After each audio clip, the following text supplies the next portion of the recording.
Hello friends, simply উর্মিতে আপনাদের সকলকে স্বাগত রইল। আশা করি আপনারা সকলেই খুব ভালো আছেন। আজ আমি আবার হাজির হয়ে গেছি একদম নতুন একটি রেসিপি নিয়ে, লাড্ডু রেসিপি। তো চলুন দেখে নেওয়া যাক কিসের লাড্ডু, আর এটি ভীষণ হেলদি।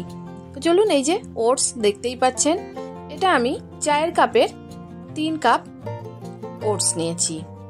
এটা আমি প্রথমে একটা মিক্সিং জারে দিয়ে দেব। এটা একটা পাউডার বানিয়ে নেব।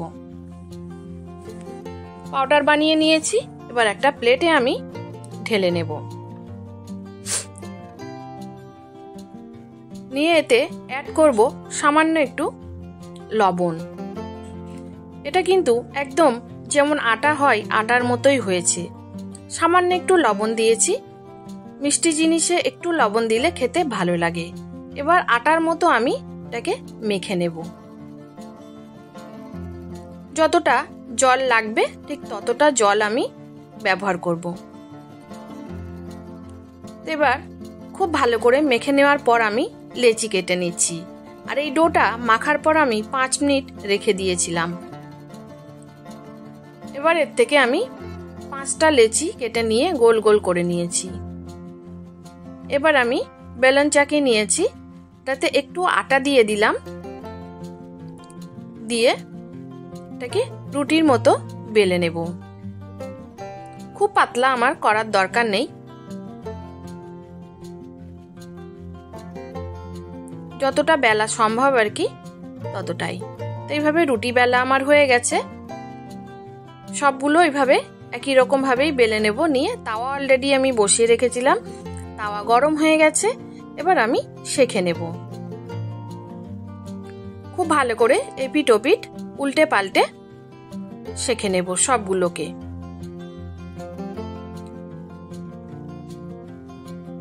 এবার সব শাখা হয়ে গেছে। একটা প্লেটে আমি ছড়িয়ে ছড়িয়ে রেখেছিলাম ঠান্ডা হওয়ার জন্য।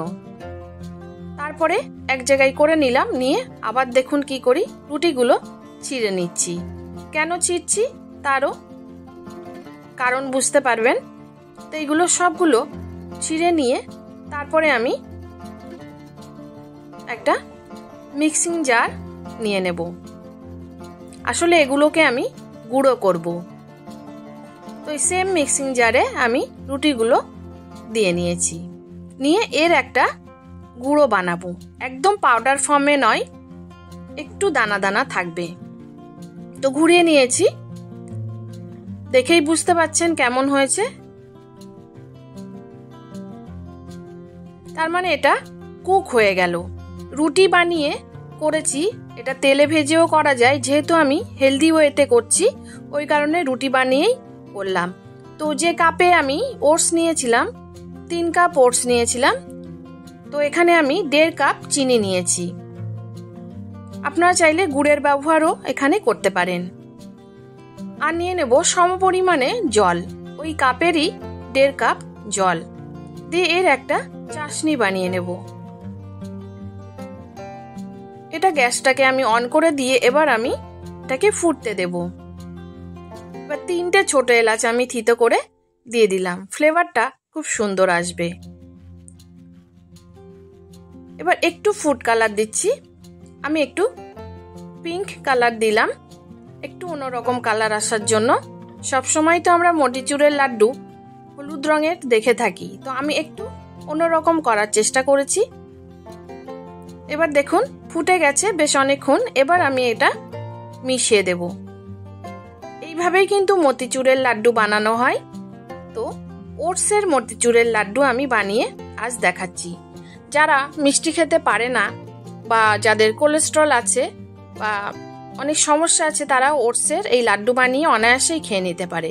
আর এখানে আমি 2 চামচ ঘিয়ের ব্যবহার করেছি, কারণ ঘি তেলে যেহেতু আমি ভাজিনি, একটু ঘি দিলে সেন্টটা খুব ভালো আসবে আর লাড্ডুটা হাতে লাগবেও না পাকাতে গিয়ে, আর খেতে খুব ভালো লাগবে।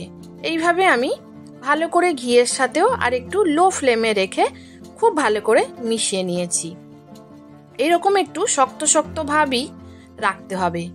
এবার একটা প্লেটে আমি ঢেলে নেব, নিয়ে একটু ঠান্ডা হতে দেব, না হলে তো হাত দিয়ে লাড্ডু পাকানোই যাবে না। আর কালারটা কিন্তু হালকা পিঙ্ক কালার এসেছে। তো এবার আমি অল্প গরম আছে, এখনই হাত দেওয়া যাচ্ছে, ওই কারণে লাড্ডুগুলো আমি বানিয়ে নিচ্ছি। তো যদি বাজারের লাড্ডু খেতে না চান আর একটু হেলদি খেতে চান আপনারা, তখন এইভাবে এরকমভাবে লাড্ডু বানিয়ে ঘরে রেখে দিলে অনায়াসেই, শীতের সময় তো খারাপ হবেই না, আর অনায়াসে খেয়ে নিতে পারেন, কোনো অসুবিধা হবে না।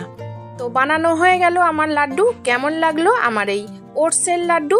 যদি ভালো লেগে থাকে লাইক শেয়ার কমেন্ট করতে ভুলবেন না। আর যারা চ্যানেলটি নতুন দেখছেন প্লিজ সাবস্ক্রাইব করে আমার পাশেই থাকবেন, আর পাশে থাকা বেল আইকনটি অবশ্যই প্রেস করে দেবেন, যাতে আমি ভিডিও ছাড়লে নোটিফিকেশন সবার আগে আপনার কাছে পৌঁছে যায় আর আপনি আপনার সময় মতো দেখে নিতে পারেন। আর ফেসবুক থেকে দেখলে অবশ্যই পেজটি ফলো দিয়ে রাখবেন, লাইক এবং শেয়ার করবেন। তো এইরকম নতুন নতুন রেসিপি পেতে অবশ্যই আমার পাশে থাকতে পারেন, যদি আপনাদের ভালো লেগে থাকে আমার রেসিপিগুলো। তো আবার দেখা হবে অন্য কোনো নতুন রেসিপির সাথে। ধন্যবাদ রইল, সবাই ভালো থাকবেন, সুস্থ থাকবেন। আজকে এখানেই শেষ করছি। ধন্যবাদ সবাইকে।